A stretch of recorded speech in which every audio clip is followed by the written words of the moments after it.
redimidos por su gracia.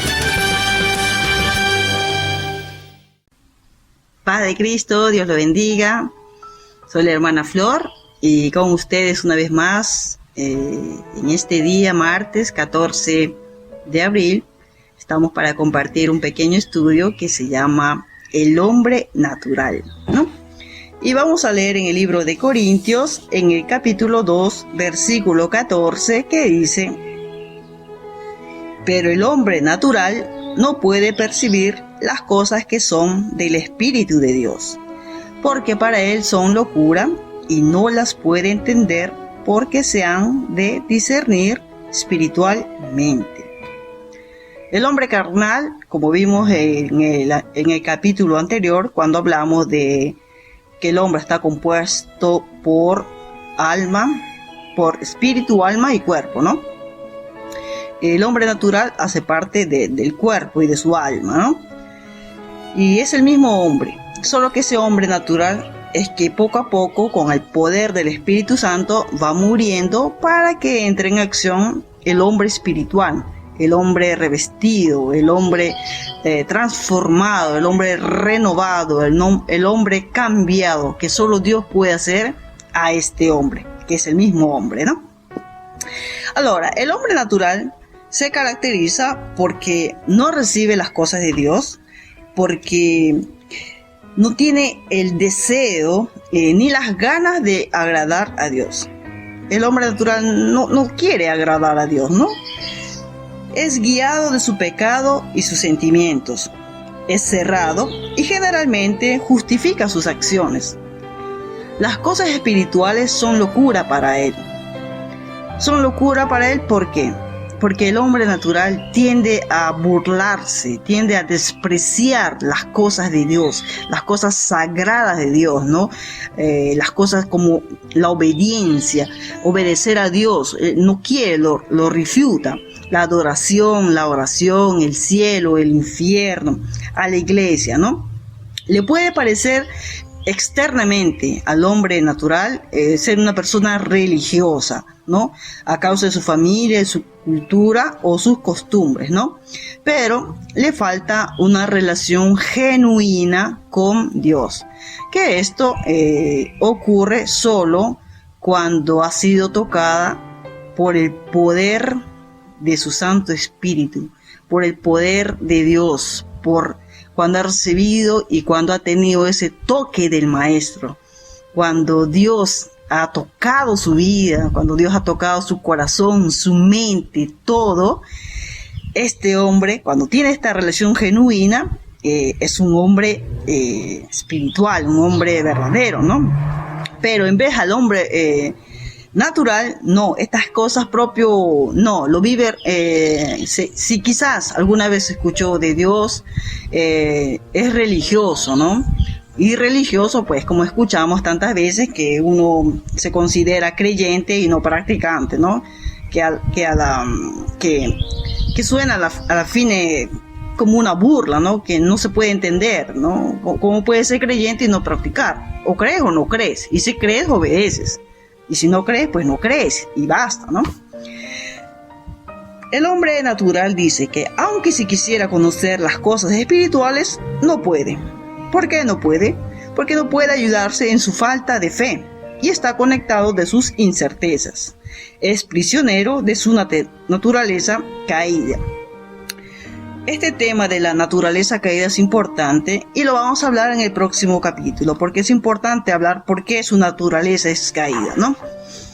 Dice que el hombre natural no puede comprenderlas porque dice que su inteligencia no es suficiente. El hombre natural, por más inteligente que pueda ser, no puede comprender ni entender las cosas de Dios, porque las cosas de Dios son muy profundas. Las cosas de Dios necesita escudriñarlas y necesita ser reveladas por Dios, ¿no? Que Dios nos da esa revelación, ¿no? Y la mente del hombre es una mente finita, una mente limitada, ¿no? Y no puede comprender cada cosa ni discernir cada cosa que viene de Dios.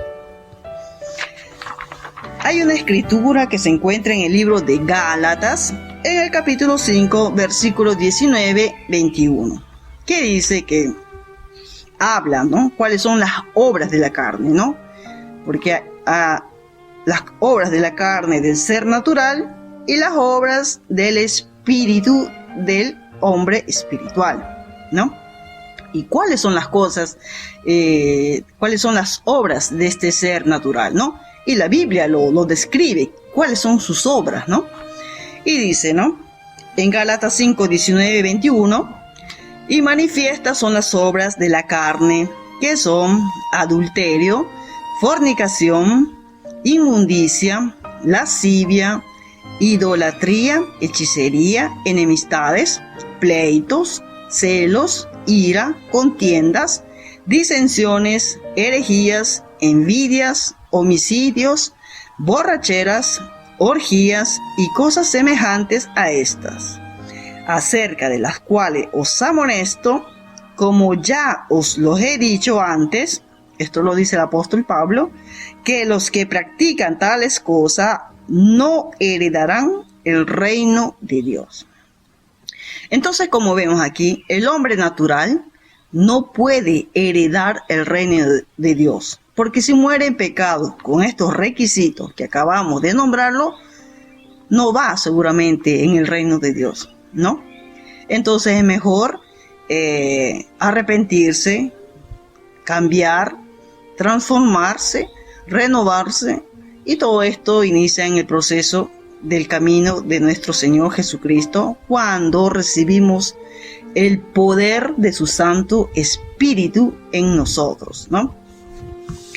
Aquí le voy a mostrar un árbol.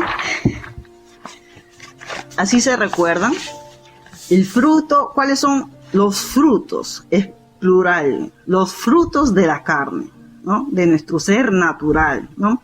Que es un ser natural que debe morir nuestra carne, nuestras emociones, nuestra voluntad y todo lo que pueda dominar, ¿no? Nuestra mente. Y solo Dios lo puede hacer, ¿no? Con un espíritu renovado. Estas cosas de acá, los frutos de la carne, que es el adulterio. El adulterio es cuando tienes relaciones sexuales con una persona que no sea tu esposa. La fornicación es tener relaciones sexuales con una persona sin ser casados, ¿no? Y después, pues, las peleas, las contiendas, la brujería. Si alguien recorre a las brujerías, pueden saber que estas cosas no agradan de Dios. Atención a este punto importante, porque sobre todo en Sudamérica mucho se usa estas cosas. Y cualquier cosa que es brujería, leerse las cartas, ir a esos santones, hace parte del ocultismo, y esto a Dios no le agrada, ¿no? Y los celos, ¿no? Ser celosos. Uno puede tener celos, pero no celos de envidia, celos extremos, si se puede decir, ¿no? Y los homicidios, ¿no? Matar. A veces uno piensa racionalmente, como ser humano, ser natural, que el homicidio es solamente cuando uno mata y dice yo no he matado, y que delante de Dios pues no creemos inocentes. Para los estándares de Dios, el homicidio, uno puede ser homicida solamente con el hecho de hablar o declarar con nuestra lengua palabras de maldición, palabras malas, palabras feas, porque uno con decir palabras que no son justas ni correctas delante de Dios, pues tantas veces uno puede matar, ¿no? Uno puede decir a una persona, por ejemplo, eres un torpe, no sirves para nada, ¿no? O nunca va a cambiar, ¿no? Son cosas, porque esa persona nunca sabemos en qué punto se puede encontrar de su vida, y son cosas que le pueden llevar a muerte, ¿no? Y puede marcar su vida. Entonces hay que tener atención y cuidado, recordando siempre que para Dios Él tiene estándares, ¿no? Y Dios no juzga de acuerdo a nuestros estándares de nosotros como humanos, sino a los estándares de Él, ¿no? Y todas estas cosas lo vamos a continuar a aprender mano a mano como el Señor nos guíe. Bueno, que haya podido ser de gran bendición este pequeño estudio, que podamos haber aprendido un poquito más para poder continuar más adelante y así mano a mano llegar a las cosas más profundas, ¿no? La palabra de Dios dice que debemos iniciar como un bebé dándole lechecita, ¿no? Y estas son cosas básicas de poder aprender. Bueno, que el Señor te bendiga grandemente, que puedas tener un día bendecido, y si tienes algunas preguntas, pues no dudes en escribirnos para poder aprender juntos lo que Dios quiere hablar a nuestra vida. Que Dios te bendiga. Paz de Cristo. Redimidos por su gracia.